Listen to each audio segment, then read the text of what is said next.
Hello friends, welcome to quick revision point. My name is Raksha Srivastava. Friends, आज हम child development and pedagogy बाल विकास एवं शिक्षा शास्त्र के इंपॉर्टेंट क्वेश्चन को डिस्कस करेंगे, जो कि फ्रेंड एग्जाम के लिए इंपॉर्टेंट है। तो स्टार्ट करते हैं। फर्स्ट क्वेश्चन है, वातावरण व आनुवंशिक कारकों की परस्पर क्रिया किसके लिए जिम्मेदार है? तो फर्स्ट है केवल शारीरिक विकास, सेकंड है केवल संज्ञानात्मक विकास, थर्ड है शारीरिक व संज्ञानात्मक विकास एंड फोर्थ है शारीरिक, सामाजिक व संज्ञानात्मक विकास। तो वातावरण व आनुवंशिक कारकों की परस्पर क्रिया जो है वो शारीरिक, सामाजिक व संज्ञानात्मक विकास के लिए जिम्मेदार है, क्योंकि वातावरण व आनुवंशिक कारक जो हैं आपस में मिलकर व्यक्ति का संपूर्ण विकास करते हैं, और चाहे वो शारीरिक हो, सामाजिक हो या संज्ञानात्मक हो। तो राइट आंसर जो होगा वो 4 हो जाएगा इसमें। नेक्स्ट क्वेश्चन देखेंगे। नेक्स्ट क्वेश्चन है, अधिगम व्यक्ति और पर्यावरणीय कारकों से महत्वपूर्ण रूप से प्रभावित होता है। इस संदर्भ में निम्नलिखित में से कौन सा कथन सही है? तो फर्स्ट है अभिरुचि और अभिवृत्ति दोनों व्यक्तिगत कारक हैं। सेकंड है कक्षाई, शिक्षा शास्त्र और अवधान दोनों व्यक्तिगत कारक हैं। थर्ड है रुचि और समुदाय दोनों पर्यावरणीय कारक हैं। फोर्थ है उम्र और विद्यालय दोनों पर्यावरणीय कारक हैं। तो अधिगम व्यक्तिगत और पर्यावरणीय कारकों से महत्वपूर्ण रूप से प्रभावित होता है। इस संदर्भ में निम्नलिखित में से कौन सा कथन सही है? तो फर्स्ट इसमें राइट आंसर हो जाएगा कि अभिरुचि और अभिवृत्ति जो होते हैं दोनों व्यक्तिगत कारक हैं। राइट आंसर फर्स्ट हो जाएगा, क्योंकि अभिरुचि व्यक्ति की जो है पसंद होती है और अभिवृत्ति व्यक्ति के सोच, विचार, व्यवहार और भावनाओं को दर्शाती है। तो राइट आंसर जो होगा वो फर्स्ट हो जाएगा इसमें। नेक्स्ट क्वेश्चन देखेंगे, बच्चों में संज्ञानात्मक विकास किसका परिणाम है? बच्चों में संज्ञानात्मक विकास किसका परिणाम है? फर्स्ट है केवल आनुवंशिकता का, गलत है। सेकंड है केवल वातावरण का, ये भी गलत है, क्योंकि केवल जो है वो निगेटिव वर्ड है फ्रेंड्स। थर्ड है आनुवंशिकता और वातावरण की पारस्परिक क्रिया का। तो बच्चों में जो कॉग्निटिव डेवलपमेंट होता है वो हेरिडिटी एंड इन्वायरमेंट की परस्पर क्रिया से होता है। ओके, तो ये थर्ड इसमें राइट हो जाएगा। और फोर्थ क्या है, केवल आर्थिक विकास का, तो ये गलत है। ओके, बच्चों में संज्ञानात्मक विकास हेरिडिटी एंड इन्वायरमेंट की पारस्परिक क्रिया से होता है, क्योंकि संज्ञानात्मक विकास के अंतर्गत जो होता है मानसिक प्रक्रियाएं, ज्ञान, सोचने की क्षमता और जो है सभी आते हैं, जो कि हमारे हेरिडिटी और इन्वायरमेंट के द्वारा व्यक्ति में विकसित होते हैं। ओके, आगे देखेंगे। नेक्स्ट क्वेश्चन है, जब से सुनीता ने चलना शुरू किया है, वह जब भी संगीत सुनती है नृत्य करना शुरू कर देती है। जब वह नृत्य करती है तो उसके माता पिता ताली बजाते हैं और टीवी कार्यक्रम में नृत्य कर रहे बच्चों की नकल करने के लिए कहते हैं। सुनीता ने बहुत जल्दी ही नृत्य अच्छी तरह से करना सीख लिया है। यह उदाहरण जो है विकास के किस सिद्धांत को दर्शाता है? फर्स्ट है इसमें विकास आनुवंशिकता और परिवेश के बीच अंतरक्रिया का परिणाम है। सेकंड है विकास अनिरंतर प्रक्रिया है। थर्ड है विकास पूर्ण रूप से अप्रत्याशित है। एंड फोर्थ विकास पूर्ण रूप से आनुवंशिकता निर्धारित है। तो करेक्ट आंसर फर्स्ट हो जाएगा कि विकास जो होता है वो आनुवंशिकता और परिवेश के बीच जो है अंतरक्रिया का परिणाम है, क्योंकि इस कथन से यह ज्ञात होता है कि सुनीता ने नित्य परिवेश के साथ जो है अंतरक्रिया करके सीखा है, अतः विकास को परिवेश पूर्ण रूप से प्रभावित करता है। ओके, तो राइट आंसर जो होगा फ्रेंड फर्स्ट हो जाएगा। नेक्स्ट क्वेश्चन देखेंगे।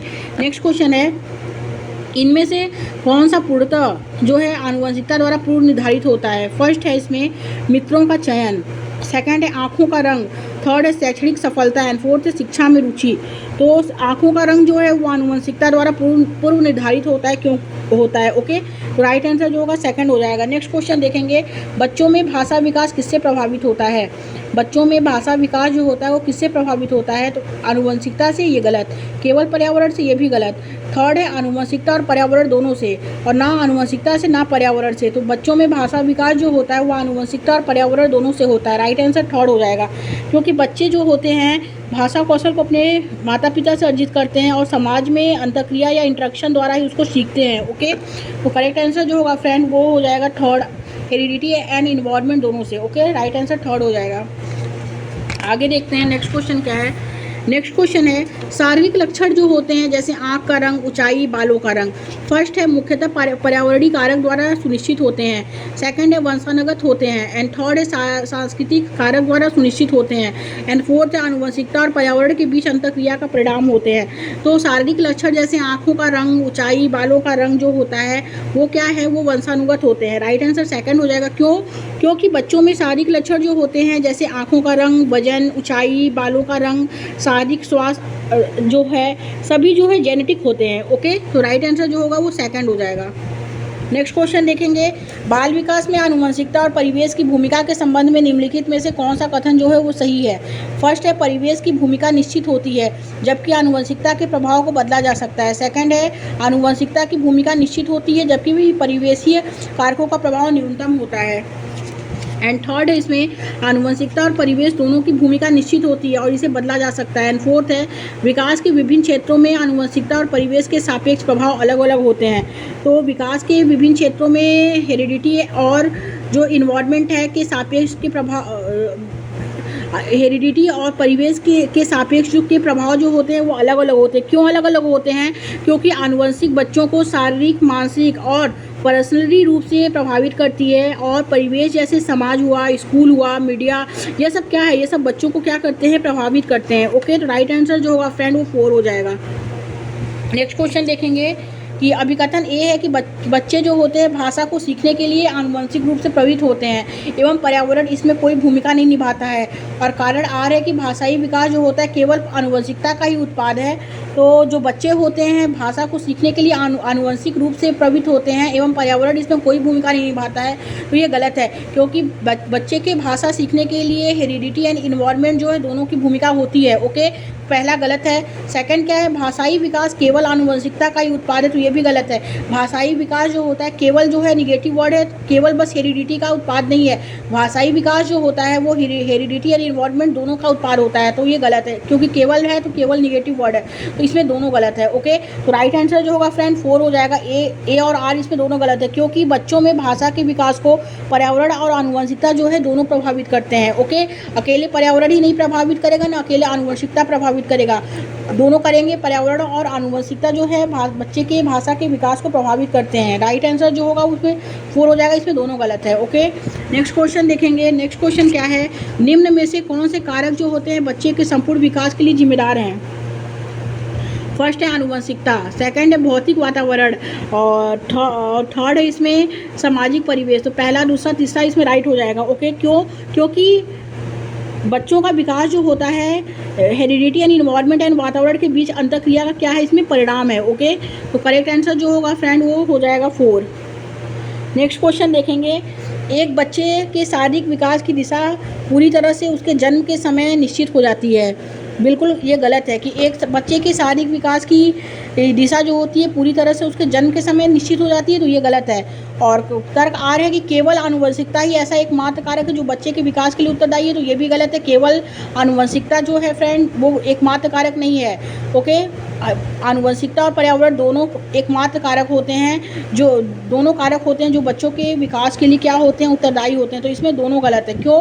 क्योंकि बच्चे का विकास जो होता है वो आनुवंशिक एवं वातावरण दोनों से प्रभावित होता है। आनुवंशिकता विकास की सीमा क्या करती है, निर्धारित करती है, और वातावरण उस सीमा में रहकर विकास के अवसर प्रदान करता है। ओके, तो इसमें दोनों गलत है। तो राइट आंसर जो होगा फ्रेंड वो हो जाएगा 4, ए और आर इसमें दोनों गलत है।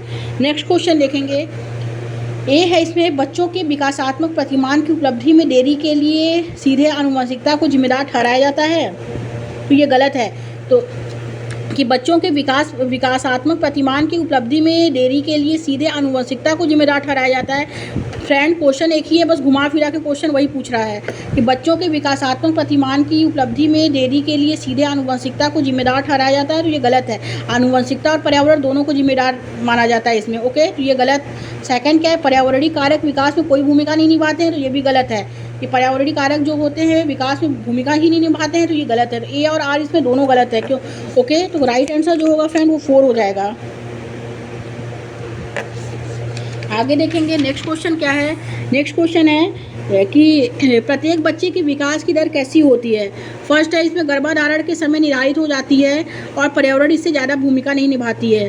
प्रत्येक बच्चे का जो विकास होता है वो क्या है कि वो गर्भाधारण के समय निर्धारित हो जाता है और पर्यावरण इसमें ज़्यादा भूमिका नहीं निभाता है, तो ये गलत है। सेकंड है आनुवंशिकता और पर्यावरण की अंतःक्रिया के माध्यम से गतिशील तरीके से उभरती है। थर्ड है को विकासात्मक प्रतिमान को परखकर सटीक भविष्यवाणी की जा सकती है, गलत है।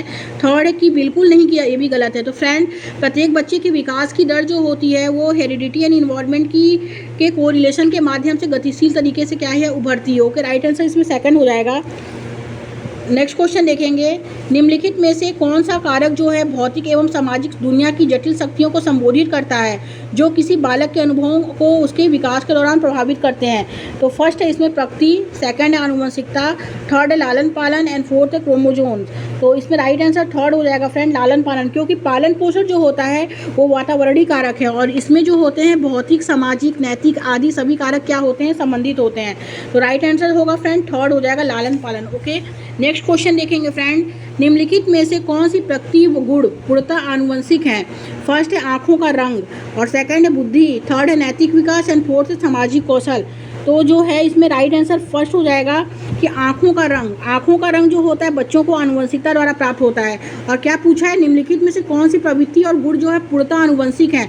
तो आँखों का रंग, आँखों का रंग जो होता है वो आनुवंशिकता द्वारा जो है वो प्राप्त होता है। जैसे किसी के दादा का रंग आँखों का भूरा है तो आने वाली पीढ़ी जो भी होगी उसके आँखों का रंग उसी के आनुवंशिक के अकॉर्डिंग पड़ेगा। ओके, तो आँखों का रंग ये क्या है, ये आनुवंशिकता का लक्षण है। तो आँखों का रंग जो है बच्चों को आनुवंशिकता द्वारा प्राप्त होता है। तो राइट आंसर जो है फर्स्ट हो जाएगा। नेक्स्ट क्वेश्चन देखेंगे, यह वह समय जब बच्चे वातावरण के कुछ उद्दीपन से खास तौर पर प्रभावित होते हैं क्या कहलाता है?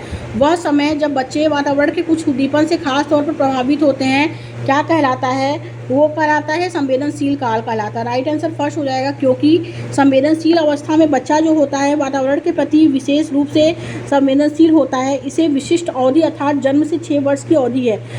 इसे विशिष्ट अवधि अर्थात जन्म से 6 वर्ष की अवधि होती है। ओके, तो राइट आंसर जो होगा फर्स्ट हो जाएगा इसमें फ्रेंड, कि संवेदनशील काल जो होता है या संवेदनशील अवस्था जो होती है वे बच्चा जो है वातावरण के प्रति विशेष रूप से संवेदनशील होता है।